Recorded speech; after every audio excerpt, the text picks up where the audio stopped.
Excelente.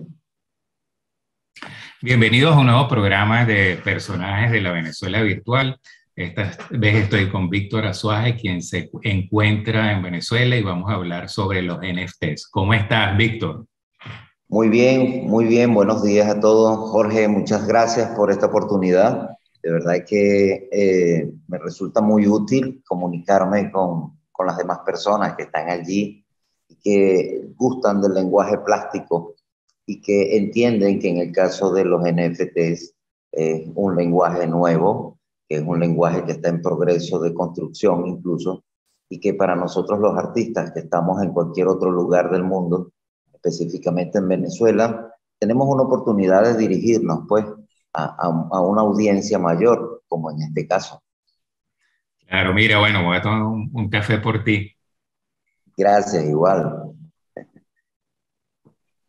Mira, bueno, y tú sabes que ese es un tema que es interesante pues discutirlo, porque a pesar de que hay pros y cons, es importante que la gente se empiece a dar una idea de qué significa tener una cuestión que no es analógica, que, Ajá. que no es una, digamos, la posesión de una pintura en un lienzo. ¿Qué significa eso realmente en el mundo de hoy? Hay que Exacto. querramos o no, tenemos que informarnos porque lo principal es estar informados, pues pienso yo, ¿no?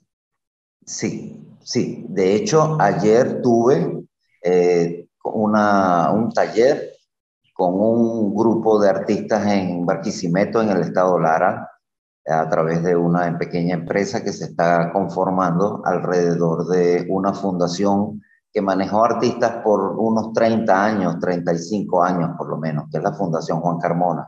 Y venimos de ese mundo analógico, tanto las instituciones como los artistas.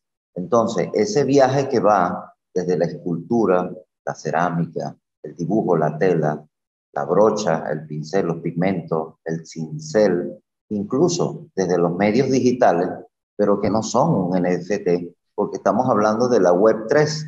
Entonces, hemos vivido desde antes de Internet, ya hemos sido artistas plásticos, incluso mucho más años de lo que creo que desde Internet hacia acá. O sea, hemos sido mucho más tiempo analógicos, digamos, en la comunicación, que desde la creación del Internet, de la Web 1 hasta hoy día. Y el viaje a través de la Web 2 ha sido, digamos, muy bueno, nos ha permitido llegar a muchas más personas y desarrollar o utilizar una tecnología que, si bien le llamamos redes sociales, que es la más usada, es la que nos permite esa interacción. Pero la Web 3, ¿ok? Que es donde habitan estas cosas que se llaman NFTs, ¿verdad? Este nuevo ecosistema de cosas, debemos una adaptación de nuestro lenguaje, porque yo creo mucho en la especificidad del lenguaje, así como lo decía Picasso, la pintura es un lenguaje en sí mismo, el dibujo es un lenguaje en sí mismo, y la idea es no traicionar el lenguaje, aunque haya que hacer una especie de ambivalencia o de usos como recursos extrapictóricos. Por ejemplo, la pintura puede usar recursos que no sean necesariamente el pincel, que conocemos todos, la brocha o el lienzo. Entonces puede ir a otros soportes.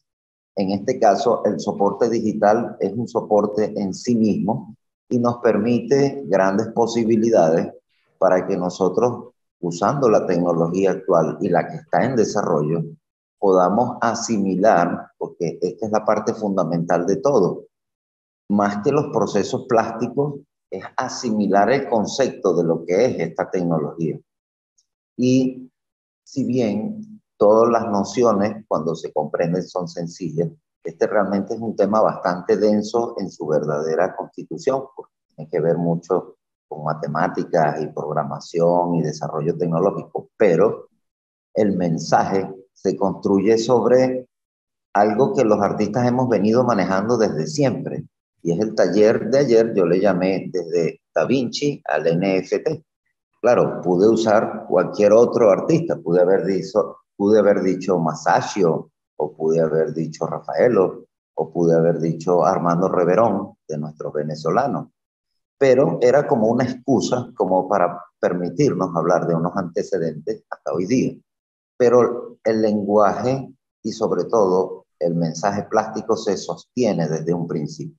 Ahora, volviendo a la tecnología, era un poco explorar con los artistas la comprensión de lo que era una blockchain.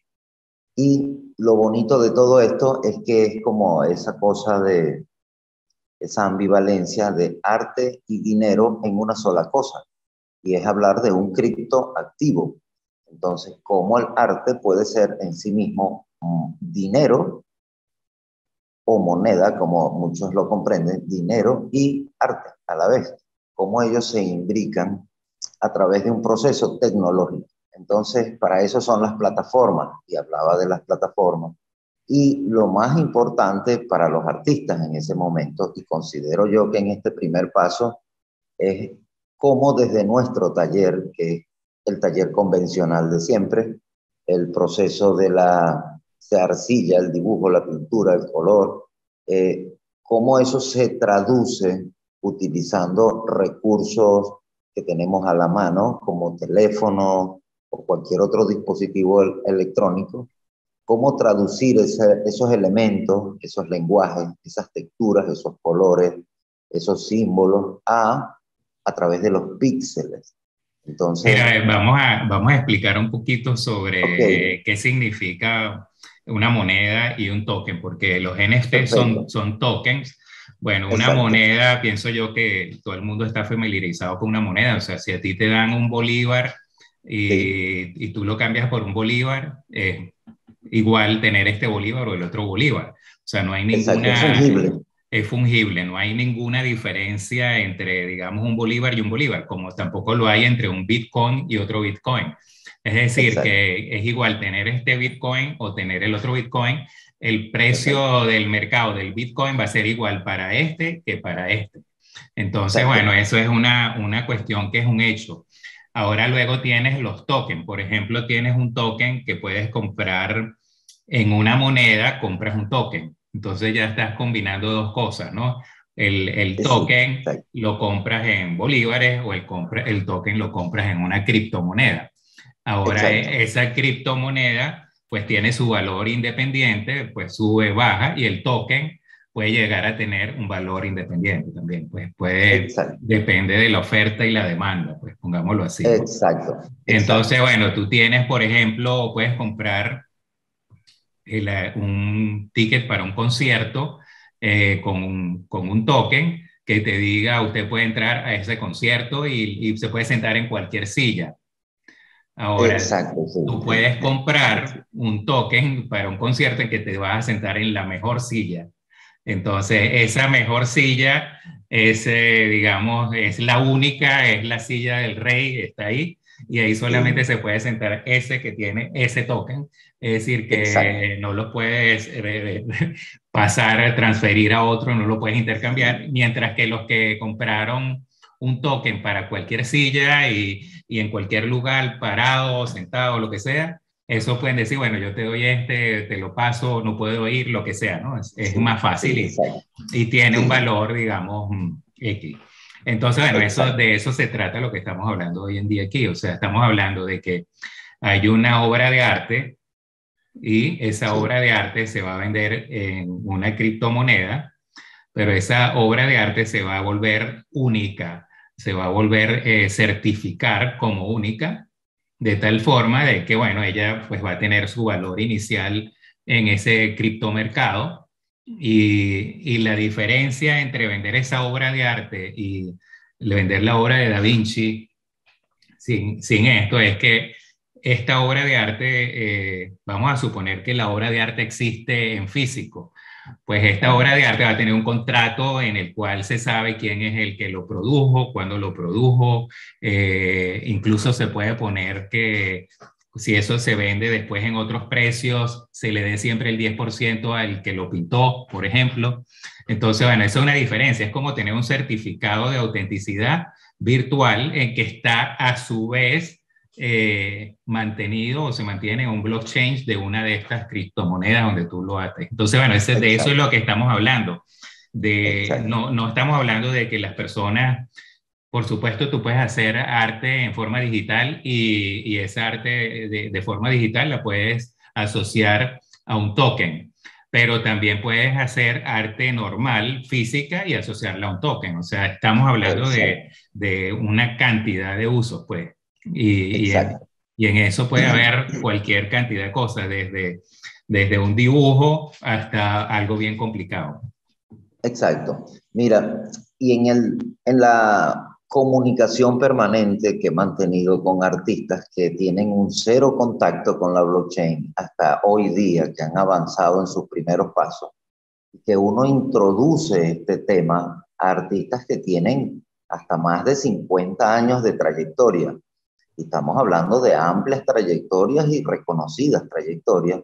Y entonces nos enfrentamos poco a poco, yo me fui dando cuenta que más allá de lo tecnológico, que es un avance extraordinario, y más allá de los recursos tecnológicos, de los dispositivos y de toda esta cosa que rodea, pues que acompaña el desarrollo de este metaverso que está en construcción, digámoslo así, y del desarrollo de las criptos, nos hemos conseguido lentamente, yo por lo menos me he dado cuenta que uno de los temas, digamos, cruciales viene a ser el patrimonio.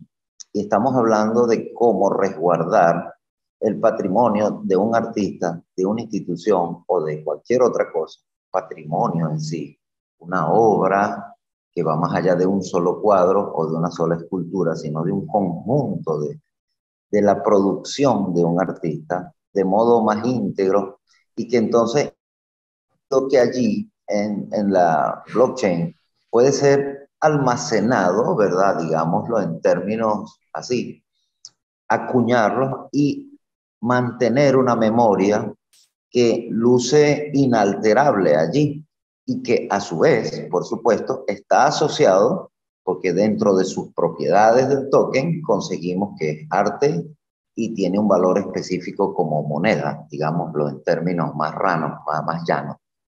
Entonces, incluso muchos compañeros que ya con una trayectoria avanzada y otros no tan viejos, digámoslo así, comprenden que lo que ellos hagan o han hecho puede ser resguardado allí y puede ser incluso heredable, ¿verdad? Y puede dársele un uso que va más allá Discúlpame, del bueno, lucro. ese es uno de los, diría yo, de los defectos que todavía tiene este tipo de tecnología, es que ese tipo de tecnología, estamos hablando de un mercado internacional, global, ¿no? Tú estás Sí, hablando sí, sí, de plataformas, estás hablando de distintos blockchains que existen ya. Entonces, exacto. bueno, cada país tiene, no se puede decir que estás, digamos, sobrepuesto a las leyes de cada país. Y lo que Sí, realmente claro, consta es lo que esté en la carta de las leyes de cada país. Entonces, bueno, exacto. esa propiedad está en entredicho porque el que lo diga que te pertenece en el blockchain tiene que Ujú. constatarse con la ley de autoría, de autor de intelectual que existe en ese país y cómo tú puedes, en cierta forma, justificar lo uno en base a lo otro. Entonces, diría yo Sí, que como recomienda muchísima gente todavía, bueno, es bueno saberlo cómo van las cosas y yo diría que las leyes van en esa dirección. Sin sí, embargo, una de las cosas que carece el mundo actualmente es la ley global. O sea, hay personas que sí, pueden ser culpables en Venezuela, pero no lo son culpables en Estados Unidos, y hay personas que son culpables en Estados sí, Unidos y no lo son en Austria. Es decir, el sí, criterio de la ley y la ética no es general y es obvio, o sea, depende si estás en Arabia Saudita o estás en Austria, te van a apedrear si eres infiel o no eres infiel. Entonces, bueno, eso también exacto, aplica sí, con la propiedad intelectual. Es decir, no hay un sí, concepto globalizado totalmente de la propiedad intelectual, sin embargo, las personas están participando ya en un mercado de la aldea global, de eso que tú llamas el sí, metaverso, de todas esas cosas. Estamos construyendo en esa dirección exactamente. y es bueno abrir los ojos ya en este momento porque, bueno, estas cosas Sí, pues sí. van a velocidad rápida, pues. van a evolucionar muy rápidamente. Y a lo anterior que me refería, es una cosa que uno descubre en la medida en que conversa con muchos artistas. Ayer por lo menos habían alrededor de 30, 35. Yo estoy trabajando con un grupo donde somos poco más de 40, que es otro grupo. Y he asesorado otros muchos artistas que en conjunto sobrepasan el centenar, pues. Y uno mantiene un diálogo permanente con ellos que va más allá del trabajo plástico cotidiano y empezamos a hablar de estas cosas. Y se van asomando temas como ese, donde nosotros los artistas, los latinoamericanos, hemos descubierto en el tiempo que ha sido, hemos sido poco disciplinados, hemos tenido poca formación en el registro de nuestra obra y en el seguimiento de nuestra obra. Entonces conseguimos que aquí por lo menos nos exige, entre otros elementos, que tengamos una base de datos, un banco de imágenes de nuestras obras, más allá de las cosas que podamos crear. El comienzo de todo, pues. Exacto, de dónde viene lo que hicimos, lo que hemos hecho. Entonces, te lo comento porque ha sido un común que ha ido surgiendo en medio de que es un NFT, que es Internet, que es esto y que es aquello.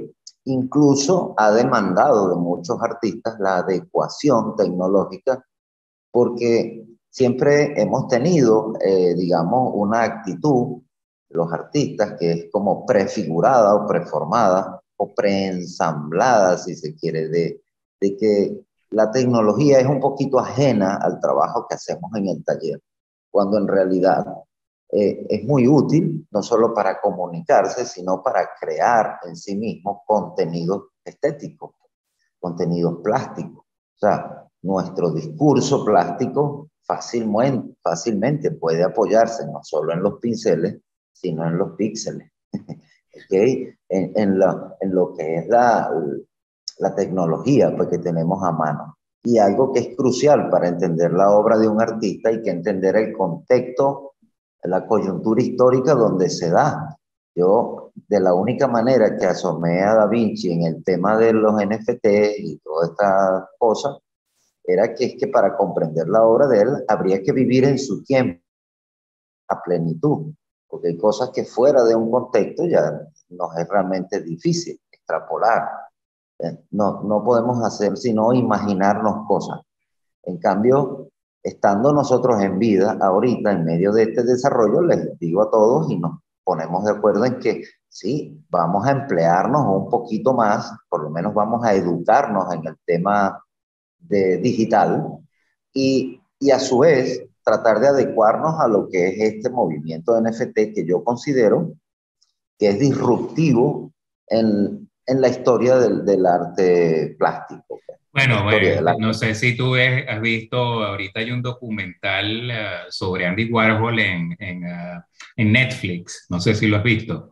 No lo he visto. Bueno, por No lo he ejemplo, visto. Andy Warhol, que hoy en día es indiscutible uno de los íconos del siglo pasado, que pertenece a las grandes colecciones y esto, en su momento había gente que eran conocedores del arte que decían ese señor no tiene cabida para nada en un museo, eso es una porquería. El hecho de que tú puedas hacer impresiones de lo mismo y repetirlo y cosas de esta Exacto. serie, eso no es válido, etcétera. Y bueno, se equivocaron, pues no hay Se hoy, equivocaron. esas impresiones de esas reproducciones, esas series limitadas, todo eso se ha demostrado que tiene un valor y por qué tiene un valor, por lo que tú mencionaste, porque hay un registro de que esa Sí, serie es la serie original de Warhol, no es la exacto. serie que hizo otro. Por supuesto, tú puedes hacer copias de la obra de Warhol y la puedes vender a cualquier precio, pero la Exacto. serie de Warhol, la que él hizo, así sean 30 o 100 o 200, eso tiene su valor y no importa que no sea hecha, digamos, en óleo y pintada de tal forma de que hay una Sí, sola, o sea, la unicat, el unicat ahí es la serie. sí, exacto. Y la posibilidad, bueno, de hacer, digamos, de seguir el camino de esa serie, en dónde está, quién la posee. Claro. Eso te lo está dando ahora la posibilidad de tener el NFT, que te da la posibilidad de saber quién es el último poseedor de la serie, pongámoslo así, ¿no? Exacto. Donde está, al menos digitalmente, tienes una dirección. Pero sí, es crucial el registro, que es el que valida el proceso que vivió el artista para que esa obra surja. Entonces, a ratos nos damos cuenta de que realmente el proceso es importante y la obra no es más que un producto que va saliendo de modo intermedio en la medida en que ese proceso se desarrolla. Eso es como una salida intermedia, un resultado, pues, de momento. Eso en física le pudiéramos decir algo así como una velocidad instantánea. En ese momento, ¿dónde está y qué produjo? Pero una velocidad promedio es la que acompaña todo tu proceso, desde niño hasta que fallece. La obra persiste. Entonces, también podemos hablar de ese legado dentro del ámbito de lo que sería el patrimonio. Viviendo en Venezuela, dándole contexto a esta tecnología, nos damos cuenta que es una oportunidad para un registro, por lo menos de otro carácter, ante tanta desmemoria, porque en Venezuela vivimos en una desmemoria institucional tremenda, donde es un hecho, donde muchos artistas fallecen y su obra simplemente se desvanece, desaparece, así haya sido prolífica, así haya sido interesante, o así haya sido mediocre, incluso. No hay poder, porque en las instituciones no hay un resguardo. Las instituciones, y es como llamar no solo a las instituciones del Estado, sino las mismas instituciones privadas a veces no son fieles al proceso del artista y tienen ocasionalmente obras aisladas fuera de un contexto y donde tú accedes a una obra, pero tú pierdes lo que es el verdadero aporte de lo que han sido nuestros artistas venezolanos. Y estoy haciendo como un poquito hablando desde el tinglado, ¿no? Hablando desde como el patio trasero, pero es un ejemplo que nos expone ante la globalidad, porque O sea, para ser global yo hay que diría tener una que identidad. independientemente de entrar al mercado de especulación de la obra, tiene ya su valor desde el punto de vista de registro, pongámoslo así. Exacto, Y luego, bueno, en exacto. el mercado de especulación, ahí entra esto que estamos hablando de si, por Sí, ejemplo, exacto. es válido, legalmente válido o no es válido. Y por otro lado, pues es el riesgo que cada quien asuma. En el caso de todo el mundo cripto, están lo que llaman los hype, que es que tú tienes, aparecen productos en el mercado, no solamente en la criptomoneda, también lo hay en el mercado bursátil, que es obvio que entonces aparecen, les hacen bastante alaraca, Sí, esto es muy bueno, inviertan, inviertan, y después que invierte la gente, los que hicieron la alaraca, los que pagaron por la propaganda, venden porque por supuesto cuando más gente compra, pues aumenta el precio, entonces lo que hicieron la laraca, venden lo que ya tenían comprado y después entonces sí. hay una Y- sobreoferta baja y ellos vuelven a comprar y en esto se la pasan ganando de la gente que Exacto. participa en las alaracas. Bueno, en eso está el Sí, mercado sí. de también cualquier otra cosa que entre en el mercado financiero, no solamente en el mundo cripto. Pero en el caso, pues, digamos, particular de las obras de que estén en NFT, pongamos, hay que ser sinceros, una persona, digamos, que no vende en el mercado eh, Físico. físico, probablemente tampoco va a vender mucho más en el mercado,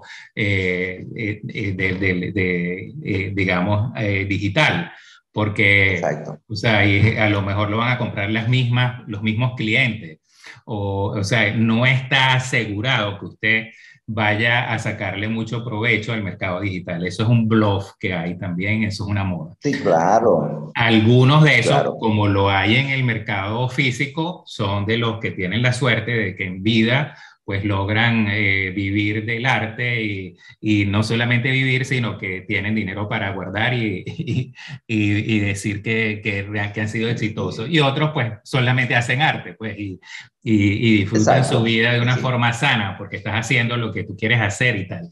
exacto. Es una expresión, pues. Eso no va a variar con el hecho de estar en el mercado digital o no. La única cosa es que, bueno, por lo menos tienes el chance de que pudieras tener también éxito en el mercado digital, y puede haber el caso de que haya gente que no tiene, el caso excepcional en que no tiene chance en el mercado, digamos, físico, pero por casualidad tienes chance, tienes éxito en el mercado digital, porque estamos Consigues, hablando de un mercado global, o sea, te estás abriendo al mundo, pues. exacto, estás abriéndote a muchas más miradas y a muchas más perspectivas, pues. ¿Cómo Entonces, funciona eso? Es aleatorio. eso yo creo que es un poquito el misterio de las cosas, pues. Y eso es lo que, como decimos todos, el tiempo le entregará la razón en su momento a la obra que tenga un discurso como el de Warhol, que lo tuvo en su momento, pero que muchos, por ser vanguardia, él iba a contracorriente, él no seguía la corriente, pues. Entonces, mucha crítica, mucho mercado va río abajo, ¿okay? Con la corriente. En cambio, los artistas que en su momento revolucionan van realmente arriba, arriba. Entonces, es lógico que la crítica le haya caído encima a Warhol, y no solo a Warhol, sino a virtualmente todos ellos. Se encargó de ponerlos en su lugar. Y cuando se abrió, como decías, a un público más amplio, todos descubrieron y dijeron, mira lo que había aquí. Y eso fue hace cuánto. Y así pues, han habido justicias como decir que el primer artista ha sido realmente una mujer. Entonces sería la primera artista abstracta. Y estamos hablando de esta señora Klim, que es su apellido, no recuerdo ahorita su nombre, pero la justicia que hay es que ella nunca apareció en ningún registro, ni el mejor de los registros del mundo. Se lo guardaron incluso post-mortem bajo un mandato de ella, pero qué injusto, ¿no? Que hayamos hablado de un movimiento crucial en la historia del arte por 100 años, y que justo ahora es que nos vienen a decir es que fue una mujer y mira qué obra tiene. Entonces, de lo que nos estábamos perdiendo, pues. Entonces, el discurso y la crítica a veces se fundamenta, son cosas que son así, pues. El mercado bursátil se alimenta de muchas otras cosas. Y si hay un scam o no, que seguro lo hay, cosas piramidales, los esquemas de Ponzi y todas esas cosas, pues, pero indudablemente que nos mola, que dicen los españoles, nos gusta el hecho, ¿verdad? Nos atrapa la idea de que hay una tecnología con la cual tú también puedes no solo poner tus trabajos, que son tus telas, tus lienzos, tus dibujos, tus grabados, sino que en ese mismo entorno puedes crear algo nuevo a partir de lo que hayas hecho y recrear la obra en un contexto tecnológico, No, que a su vez y le aporta contenidos nuevos. tienes la posibilidad de coposeer algunas obras. Por ejemplo, Exacto. una obra, vamos a poner el caso de Da Vinci otra vez, la Mona Lisa, la puedes fraccionar de tal forma de Sí. que tú no necesitas comprar las Mona Lisa, tú compras Exacto, sí. un milímetro, menos de un milímetro de la Mona Lisa, porque el precio ya es tan alto, y eres coposeedor de ese milímetro de la Mona Lisa. Exacto. Y si la Mona Lisa baja de precio, tu mini milímetro baja de precio y perdiste la inversión. Y si la Mona Lisa se revaloriza, con tu mini milímetro estás ganando. En los Así. casos, digamos, tipo Mona Lisa, yo dudo que baje de precio, porque es algo así No, que ya es un bien, ese sí es verdad que es súper conocido y es sí, obvio, pero claro, habrán otros casos en que probablemente haya fluctuaciones del mercado, y entonces, sobre todo sí, en sí. esto de que tú fraccionalizas la obra, puedes entonces más fácil vender lo que tienes. O sea, Sí, tú exacto. puedes. Ahora, si tú tienes la Mona Lisa, es más difícil vender la Mona Lisa como tal, pues es un paquete comprarla. De Sí, hecho, o sea, no la vas a tener, ese milímetro no lo vas a tener tú, lo van a tener la custodia del original, va a estar en el Louvre, y va a haber el pago de los seguros, y va a haber la policía y todas esas cosas, ya tú no tienes ese problema. Mientras sí, sí. que si compraras la obra tal, completa, tendrías, si se llegase a valorizar, que tomar decisiones en cuanto a la custodia de la obra, y si de verdad la puedes tener en tu apartamento como la puertica que tienes, o tienes ya que empezar a tener seguridad, cámaras, etcétera, etcétera. Entonces, bueno, Exacto. para la gente común y corriente, diría yo que el valor de esto que estamos hablando es el registro. Sí, Empezar por un registro, y eso no solamente se aplica a las obras de arte, sino se puede aplicar a cualquier tipo de a posesión, todo. a la compra de un carro, A cualquier activo. a cualquier activo, y hasta, digamos, a un kilo de pollo, saber cuándo salió del matadero, cuándo llegó al supermercado y cuándo salió del supermercado, porque tienes la vida Exacto. completa de ese kilo de pollo y sabes cómo es la cadena de refrigeración de ese kilo de pollo, y estás seguro Exacto. de que se cumplió la cadena de refrigeración y te lo comiste sin salmonela. Entonces, bueno, eso aplica en Sí, eso. Ahora, sí, sí. en el caso de, como tú dices, de la En tiempos de obra, pandemia esa información es muy importante. exacto. Ahora la obra, imagínate, de física, pues tiene un valor, pero claro, tenemos que hablar también un poco de que hay obra digital, que solamente existe en lo digital. Por ejemplo, hay mucha gente que son excelentes fotógrafos, pero están en la era digital. No se trata de una obra física, incluso hay fotografías de excelentes fotógrafos que no se llegan ni siquiera a imprimir, no hace falta imprimirlas, pero Sí, exacto. está el original de la cámara de ese fotógrafo, del cual tú puedes, por supuesto, hacer fotos, reproducciones, lo que sea, pero existe siempre ese original, y eso debería Exacto. ser patrimonio de ese fotógrafo y de los herederos de ese fotógrafo. Exacto. Y ahí es donde Exacto. entra la protección de esa fotografía, que su origen es puramente digital. No existe un origen analógico, no hay Sí, una sí. cinta en la cual se reveló ni nada de eso. Entonces, bueno, Exacto. es Sí. necesario realmente este tipo de tecnología para proteger este tipo de cosas que estamos hablando, ¿no? Sí, y eso nos enfrenta, como partiste de este último razonamiento, a un hecho de que el artista teme todavía a estas alturas, a de Warhol, a que su obra sea masificada. Se le tiene miedo porque se cree que se pierde valor, incluso confesado por los mismos artistas. Yo, y no es que esté libre de ese pensamiento, porque no en algún momento le pasa por la cabeza, pero como los que tuvimos formación en las artes visuales, en el área de gráfica, nosotros reproducíamos manualmente, sean grabados o sean serigrafías, ¿verdad? O una silografía sobre papel, o acaso sobre tela. Nosotros estábamos acostumbrados a hacer tirajes de color de 100, de 200 números, y cada uno de ellos iba con un registro de número y de edición. Uno de 100, dos de 100, tres de 100, 100 de 100. Y podías vender todos por igual a un precio que, salvo alguna prueba de artista o prueba de color que fuese distinta a toda la serie. Entonces, para nosotros, pues los artistas gráficos que tuvimos una formación o que pertenecen, como en mi caso, al TAGA, que trabajamos con gráfica, no nos es un concepto extraño, sino que forma parte del proceso que uno viene ideando la obra. Desde que la obra nace y se desarrolla en el cómo hacerla, desde la idea al cómo hacerla y a la hechura, como dicen las doñas, entonces hasta el momento en que pones las manos allí, ese proceso está ya preelaborado y se alimenta de él. A muchos artistas no, que son obras únicas siempre, pero pretenden que el cuadro se quede siempre en uno, en uno, en uno. Y se es muy que una fotografía salga, y que mucho menos se es más celoso aún, pues, en cuanto a que haya una serie.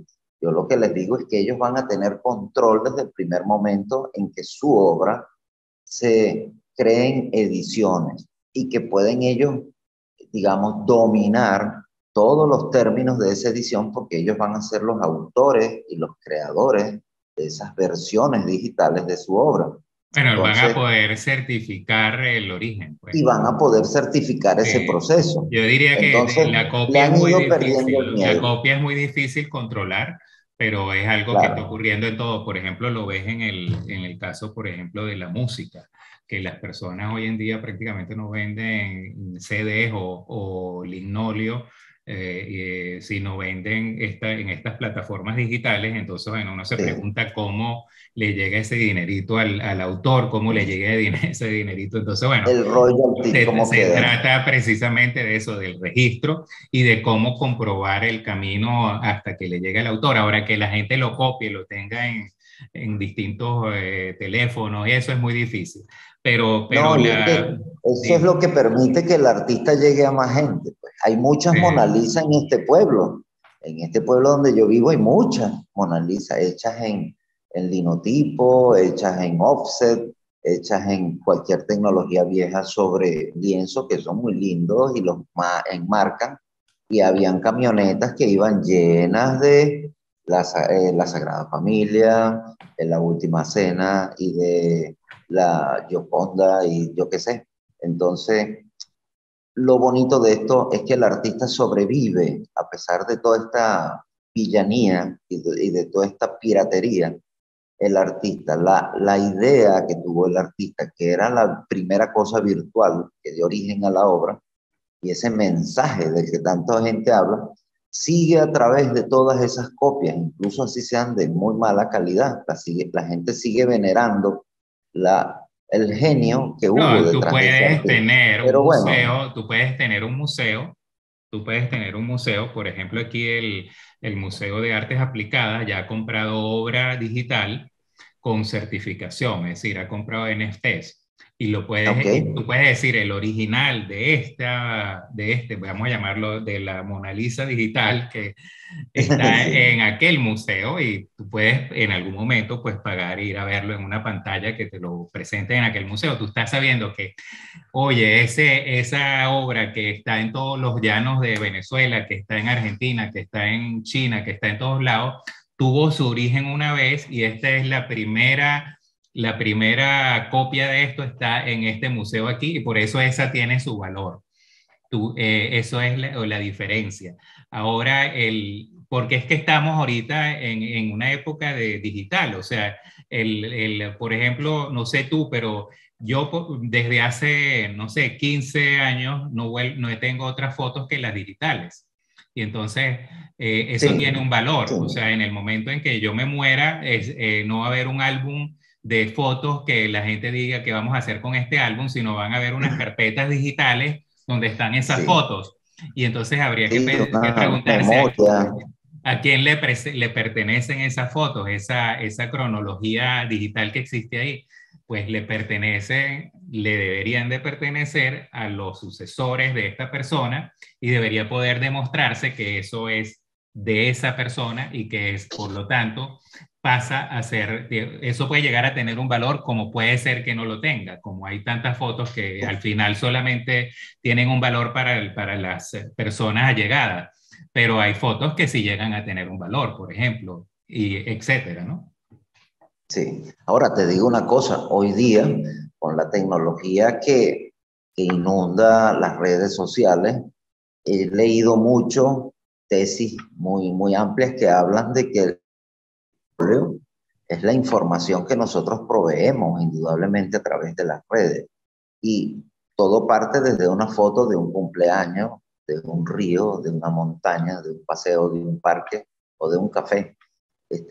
Esos selfies y todo eso alimentan una gran base de datos que a muchos no les dice nada, pero a grandes corporaciones y a personas que ven otras cosas a través ya sea de programas de reconocimiento facial por inteligencia artificial, les es muy útil el rollo de arquitectura, de productos, de medicina, de moda y de, por supuesto, arte, porque sabemos que necesitan. Entonces, lógico, lo que para nosotros nos luce una foto cualquiera, convencionales, comunes, rutinarias, aburridas acaso, otros consiguen en ella una información que es sumamente útil. Pues. Entonces, es eso. Hay muchas cosas. Yo insisto en que la memoria de un artista, de un creador cualquiera, incluso creadores anónimos, deban resguardarse pues en la blockchain y ya conseguiremos mejorar nuestros propios procesos de registro de obra, de registro de autor, que puedan ser cotejados con eso que está allí. Y también saber manejar el proceso para que vean que una obra de arte viene de un taller, de un artista, de un proceso y que finalmente están bien en una blockchain, que es el caso que nos trae hoy aquí a esta mesa de conversación, sino que también eso priva en otros aspectos de la obra, de ese discurso, contexto. Pues entonces, en la medida en que alimentemos ese contexto y ese registro, lo que va a la gente a adquirir va a ser algo que le va a dar valor, porque dice, miren, este es cuando el artista estaba joven, esto me lo mostró él me enseñó de NFT, compré mi primer NFT porque este artista me convenció, pues. Entonces, ese paso diminuto, esa cosita tan pequeña que puede llegar a suceder cuando un amigo te dice, yo voy a comprarte un NFT, o por lo menos regálame uno, aunque sea. Ese primer paso, aunque insignificante, es rudo, es fuerte, y va a marcar a futuro muchos procesos que nacen justo ahora y que nosotros estamos justo en el inicio. Lamentablemente no vamos a ver todo el desarrollo, pero esto va a ser rápido. Entonces, yo sí creo que es parte de la colaboración o parte del aporte que hacemos nosotros, no solo en discutir estos temas ante otro público, que quizás lo escuche por vez primera, sino que es que van a dar un primer paso y se animan de repente a revisar una plataforma y se van a conseguir con cosas que en un principio pensó que no eran tan buenas o que tenía desconfianza. Se consigue con cosas agradables, con fotografía, con video, con música, con talento, que hay talento vivo que está a lo largo y ancho del planeta, pues. Y entre otras cosas, pues los venezolanos Totalmente de han ido acuerdo. asimilando, nosotros hemos Totalmente, asimilado muy rápido esto. Yo creo que esto va a crecer bastante. totalmente de acuerdo contigo y bueno, y lamentablemente estamos llegando al final del programa. Te voy a pedir antes que nos despidamos que me digas un eslogan y que me digas tu definición de felicidad rápidamente. Es ser, o sea, ser todos los días quien soy, expresándome. Eso, yo veo el arte como un espejo, ¿entiendes? Y eso es lo que la gente, de modo honesto, hablando yo de ese espejo, la gente al finalmente lo vea. Eso me hace sentir en mi horizonte tranquilo. ¿Y tu eslogan de vida? Bueno, tiene que darme felicidad todo el día, indudablemente. Y esto que hago es mi grito de guerra, es muy largo, quizás, pero eso se reduce en que la paz que uno consigue haciendo lo que uno es delante de sus seres queridos es lo que realmente queda. Porque lo que al final la gente va a tener de ti es una memoria, quizás no sea un cuadro necesariamente. O sea, y obtener el reconocimiento incluso de tus vecinos, o sea, ser profeta en tu propia tierra. A mí me ha tocado, yo he desarrollado un poco más de 40 años desde niño mi trabajo artístico y esto se está convirtiendo muy largo, esta es una despedida llanera, ¿sabes? Sí. Eso te pasa por decirle a un llanero que se despide, habla más que un perdido, pero es eso, es la memoria, tú dejas en la memoria. Las obras pueden deteriorarse, pueden ser robadas, pueden ser compradas, adquiridas, intercambiadas, pero la memoria no. Entonces, eso que un vecino, un familiar te recuerde como lo que eres y más adelante, cuando ya no estés, te recuerde por lo que fuiste. Mientras la memoria existe, tú sigues siendo. ¿Ok? Entonces, ese como que es el eslogan, ¿no? Lo que tú fuiste, sigue siéndolo a través del arte. La memoria Bueno, es lo que permite. ahora vas a tener una huella digital con este video. Bueno, Víctor, te mando un abrazo y Gracias. te agradezco tu participación. Gracias, Jorge Goncalves, por esta oportunidad. Un abrazo a todos. Gracias.